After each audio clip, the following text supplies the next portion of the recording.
The golden halls of Buckingham Palace have witnessed centuries of history, but few moments carry the quiet intensity of change as the one unfolding now. Behind gilded doors, decisions are being made that will reshape the monarchy, not through fanfare nor public decree, but through the steady, deliberate hands of those who understand duty and legacy. At the heart of this transformation is Catherine, Princess of Wales, a woman whose influence and dedication have quietly eclipsed even the most traditional figures in the royal family. Like and subscribe to stay updated with the hidden secrets of royalty. Hit the bell icon so you never miss a revelation. For more than a decade, Catherine has carried the weight of expectation with grace, appearing at state functions, leading charitable initiatives, and representing the crown on international stages. She has been the face of the monarchy in moments of crisis, diplomacy, and cultural significance.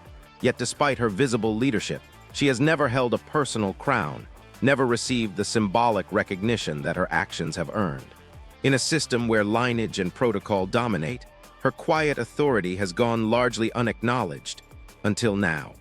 It was Princess Anne, the Princess Royal, the only daughter of Queen Elizabeth II, who decided to act. Known for her unwavering devotion to duty, her sharp intellect, and her moral clarity, Anne convened a rare and tightly guarded meeting at Buckingham Palace. This was not a ceremonial gathering, but a session of profound consequence, where the future of the monarchy was quietly steered. Presiding over the Queen's council room, Anne addressed senior royals, private secretaries, and advisors from across the royal household. With King Charles stepping back from active duties due to health concerns, and Queen Camilla increasingly sidelined in public life, the moment demanded leadership grounded in principle rather than position. "It's time Catherine had a crown of her own," Anne declared, her voice calm yet commanding. "She has carried more than her share. It's not just deserved, it's overdue." The words were simple, yet they carried the weight of history. For the first time, a senior royal publicly articulated what many had long recognized. Catherine's role was no longer that of a supporting consort. She had become the moral and symbolic anchor of the monarchy, a figure capable of uniting tradition with modern expectations, and deserving of recognition that reflected her true contributions. The proposal was more than symbolic. Anne envisioned a crown that would reflect modern values, service, compassion, and continuity. It would honor Catherine's dedication to social causes, her diplomacy, and her embodiment of the monarchy's evolving role in the 21st century. Unlike previous crowns, steeped in imperial conquest and ceremonial grandeur, this crown would be designed for a living Queen of Hearts, a practical, ethical, and meaningful emblem. Early whispers in the palace spoke of platinum frameworks, Cornish diamonds, sapphires from Queen Mary, a central Mozambique ruby, South Sea pearls, and motifs reflecting Catherine's charitable work in education, mental health, and environmental conservation. Detachable coronet arches would allow the piece to accompany her in community-focused events, signaling accessibility over spectacle. Yet not all within the palace welcomed the idea. Queen Camilla, still asserting her role as consort, reportedly opposed the creation of a new crown, insisting that existing regalia should suffice. Sources close to Clarence's house indicated that she viewed the move as a challenge to her position, a symbolic assertion that could not easily be ignored. Anne, however, was undeterred. For her, the proposal was not political, it was a matter of stewardship. Catherine's dedication and service deserved acknowledgement, and if tradition failed to recognize it, the institution itself needed correction. Outside the palace, the first whispers began to leak. Social media reacted immediately. Hashtags such as Catherine Crown, Windsor Future, and Queen in Spirit began trending, while royal commentators debated the significance of Anne's declaration. Polls revealed overwhelming public support for Catherine, citing her dignity, motherhood, and commitment to the crown's values. Across the Commonwealth, a subtle shift was taking hold. Catherine was being embraced not just as a consort, but as the embodiment of the monarchy's future. As the meeting concluded, the energy inside Buckingham Palace was palpable. Advisors quietly circulated preliminary design briefs to Gerard & Co., the historic royal jewelers tasked with crafting the crown. Consultation began with art historians, symbolic theologians, and even sustainability experts. Anne's vision was clear. The crown must reflect Catherine's ethos, grace, compassion, and service, without excess yet with enduring impact. Every gem, every motif, every detail would be purposeful, narrating a story of quiet leadership and moral authority. For Catherine, this recognition did not come through demands or ambition. She never lobbied for it. She simply continued her work, embodying the values the monarchy claims to uphold. And now, with Anne's decisive intervention, the narrative had shifted. The discussion was no longer about protocol or lineage, but about acknowledgement of earned authority, about aligning symbols with service. In that quiet room, behind closed doors, the monarchy began to evolve, guided not by birthright alone, but by character, consistency, and devotion. The moment Princess Anne publicly championed Catherine having a crown of her own, the ripples extended far beyond Buckingham Palace. Within hours, social media platforms were flooded with reactions. Twitter exploded with hashtags like Catherine Crown, Queen in Spirit, and Windsor Future, trending across the United Kingdom, Canada, Australia, and New Zealand. Instagram stories showcased fan art imagining Catherine in a new, elegant crown, while TikTok videos analyzed Anne's words frame by frame, speculating on the implications for royal protocol. It was a viral sensation, a quiet storm of admiration and anticipation. Royal commentators and political analysts quickly weighed in. News networks ran segments dissecting the palace dynamics, emphasizing the unprecedented nature of Anne's declaration. Many noted that while crowns had historically been symbols of birthright and conquest, this moment represented something different. It was recognition of merit, service, and influence, an acknowledgement that Catherine had already been performing the duties of royalty, regardless of formal title. Across headlines, phrases like "crowned by conduct" and "queen in all but name" appeared, reflecting public sentiment that the Princess of Wales had earned her symbolic authority long before any formal coronation could occur. Public polling mirrored this enthusiasm.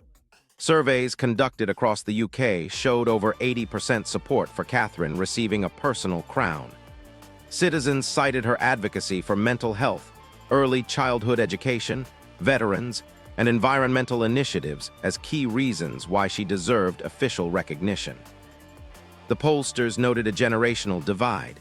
Younger audiences overwhelmingly favored the crown for Catherine, viewing her as a modern, approachable, and empathetic royal, while older demographics were more cautious, citing tradition and protocol. Still, even among royal traditionalists, admiration for Catherine's grace and leadership was nearly universal. Meanwhile, media coverage dissected Queen Camilla's response. Clarence House sources confirmed that Camilla resisted the idea, viewing the creation of a crown for Catherine as a potential encroachment on her symbolic authority as Queen Consort. She reportedly insisted that her position should remain paramount, even as her public engagements became less frequent and her influence waned. Palace insiders suggested that her objections were rooted not in personal animosity, but in an adherence to centuries of ceremonial hierarchy. Yet, in the face of overwhelming public support for Catherine, Camilla's stance increasingly appeared isolated, a quiet resistance against a tide that was shifting toward the Princess of Wales. Design speculation also fueled the frenzy. Early sketches of the proposed crown began circulating online, leaked by sources close to Gerard & Co., the royal jewelers tasked with creating the piece. Commentators praised the ethical sourcing of Cornish diamonds, the symbolic inclusion of sapphires from Queen Mary's collection, the central Mozambique ruby, and the detachable coronet arches. Analysts noted that unlike previous crowns, this one was designed not for spectacle but for practical engagement, community visits, charity events, and public diplomacy. Every detail reflected Catherine's values: service, sustainability, and connection to the people. The conversation was no longer about monarchy as inheritance. It had become a discussion of monarchy as lived responsibility. International reaction was swift. Commonwealth leaders praised Catherine's modern approach, with several noting her unique ability to blend tradition with approachability. Social media users in Canada, Australia, India, and South Africa echoed UK sentiment, highlighting her diplomatic presence, her charitable initiatives, and her capacity to inspire young audiences. Royal historians framed the moment as a rare turning point in the monarchy's evolution. A crown designed for character rather than conquest, for influence earned through service rather than inherited privilege. Yet the palace remained cautious. While Anne's declaration had ignited public enthusiasm, senior advisors emphasized that the crown's creation would follow meticulous planning. Design consultations were ongoing, including input from symbolic theologians, art historians, and sustainability experts. Discussions were also underway to determine the appropriate timing for the unveiling, whether during a Commonwealth Day celebration, a discrete community event, or in conjunction with formal regency protocols. The priority, sources emphasized, was that the crown reflect Catherine's ethos, not merely royal spectacle. The tension between tradition and modernity became increasingly visible. Clarence House traditionalists remained wary, concerned that a crown for Catherine might undermine the formal hierarchy of consort and monarch. Yet public and media support created a counterbalance, shifting the palace narrative in favor of Catherine's recognition. In this climate, the monarchy found itself navigating a delicate dance, respecting historical precedents while acknowledging lived merit. Catherine's influence, combined with Anne's endorsement, made it clear that symbolic authority was no longer solely a matter of title. It was now inseparable from service, visibility, and public trust. Amid the media storm, Catherine herself remained composed. She continued her engagements with the same understated authority that had earned her widespread admiration, visiting schools, attending health forums, and leading charitable initiatives. There was no public demand for recognition, no assertion of entitlement, just steady, consistent action. This restraint only amplified public enthusiasm. The narrative emerging was simple yet profound. Catherine had already earned her crown through dedication, integrity, and compassion. Now, Anne's intervention, the palace discussions, and public advocacy were finally aligning symbols with reality. By the end of the first week after Anne's announcement, the story had transformed from a palace debate into a cultural conversation. The question was no longer whether Catherine deserved a crown. It was what form that crown should take, how it could embody her principles, and what it would signify for the modern monarchy. Across social media, news networks, and public discourse, Catherine had become not just a Princess of Wales, but the emblem of continuity, moral authority, and measured leadership. With public opinion firmly in Catherine's favor, the palace faced an unprecedented challenge. While Princess Anne had successfully reframed the narrative, translating admiration into formal recognition required careful orchestration behind closed doors. The Lord Chamberlain, senior advisors, and Clarence House aides convened emergency briefings, weighing tradition against evolving public sentiment. The central question: how to reconcile Queen Camilla's symbolic authority with Catherine's functional supremacy? The answer was anything but simple. Camilla, reportedly feeling sidelined, insisted on maintaining her ceremonial primacy. Sources close to Clarence House stated that she viewed the proposed crown for Catherine as a threat, not just to protocol but to her personal legacy. To her, the Queen Consort crown represented decades of careful navigation, social diplomacy, and adaptation to a role historically defined by subtleness. Any perceived encroachment, even symbolic, was unacceptable.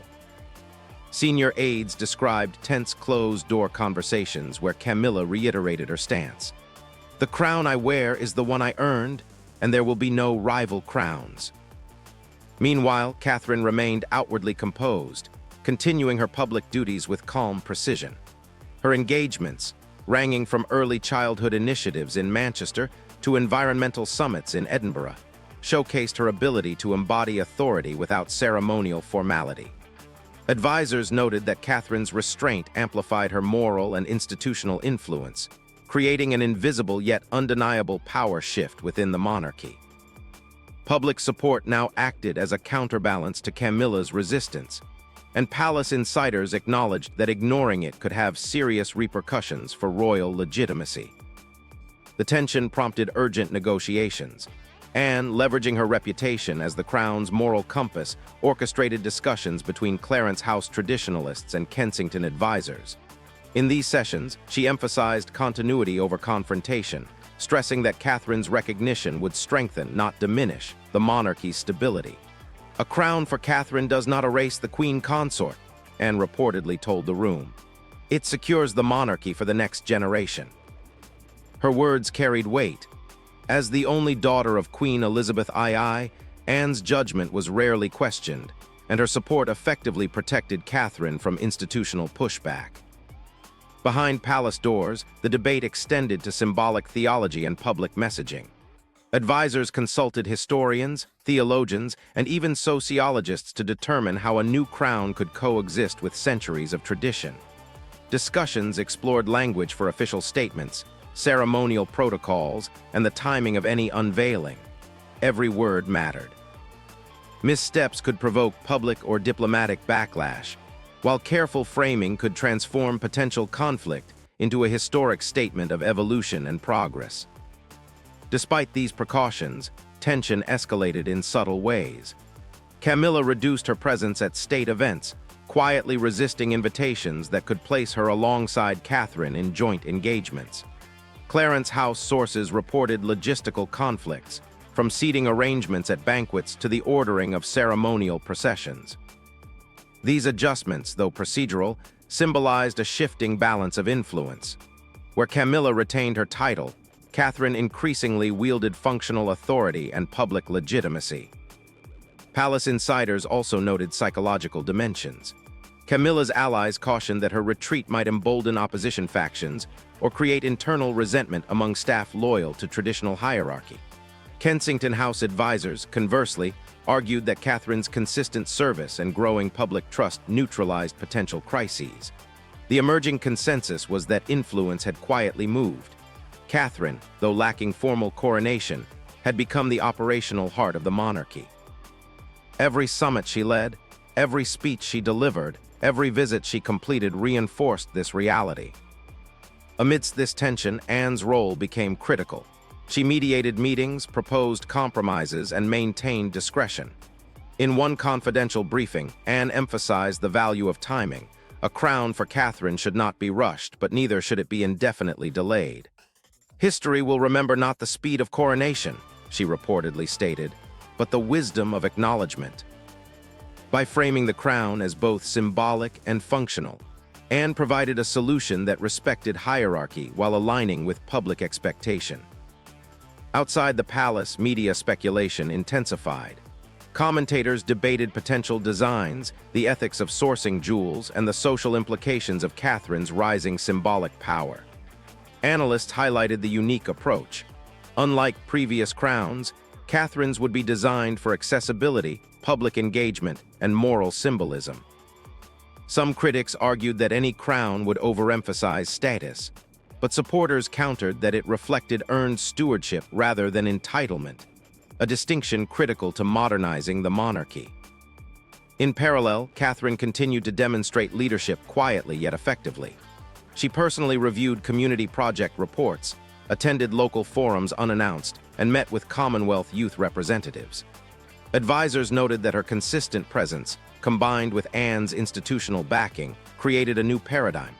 Leadership rooted in service, authority derived from action, legitimacy confirmed by public trust. For Camilla, the choice became starker.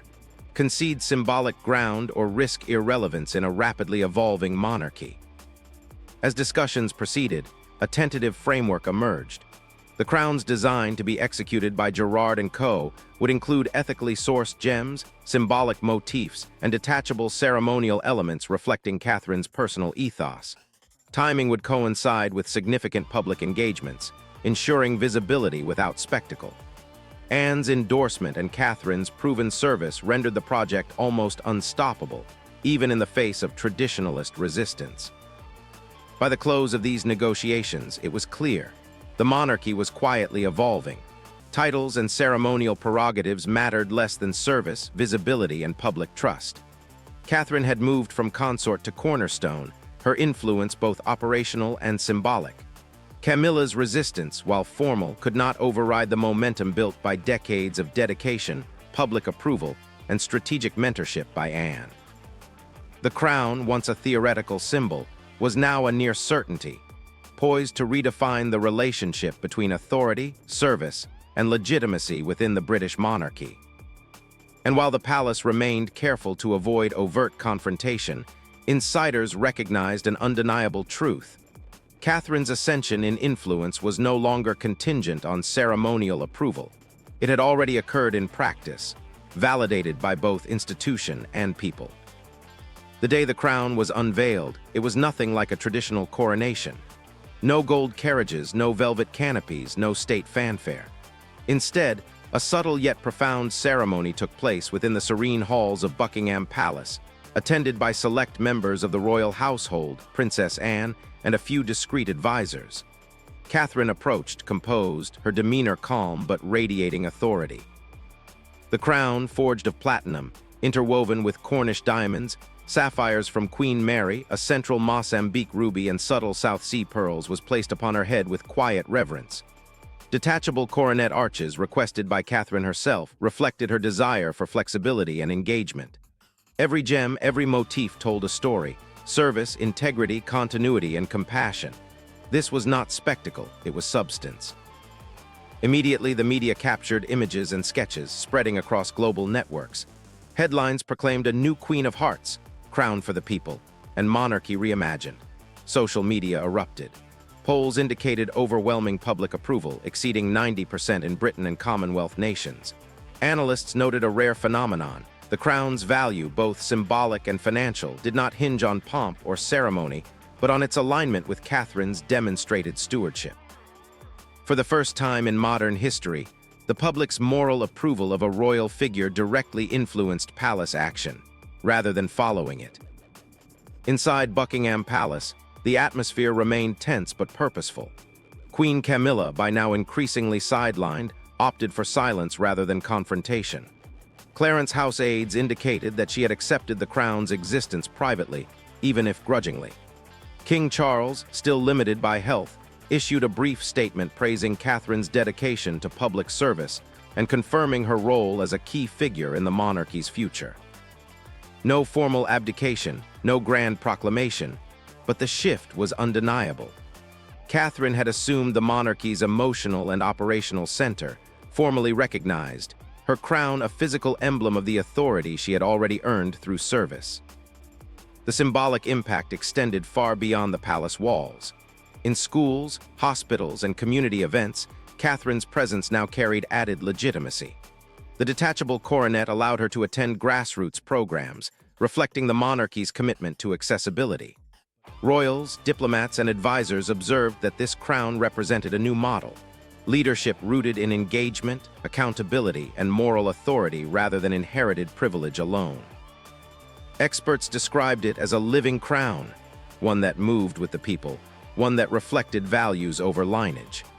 Catherine's approach became a case study in modern monarchy: influence without entitlement, recognition without ego, power without ostentation. The internal dynamics of the royal household shifted permanently. Anne's intervention had secured not only Catherine's position, but also the monarchy's capacity for measured evolution. Clarence House staff gradually adapted to the new hierarchy, and ceremonial protocols were updated to reflect Catherine's enhanced role.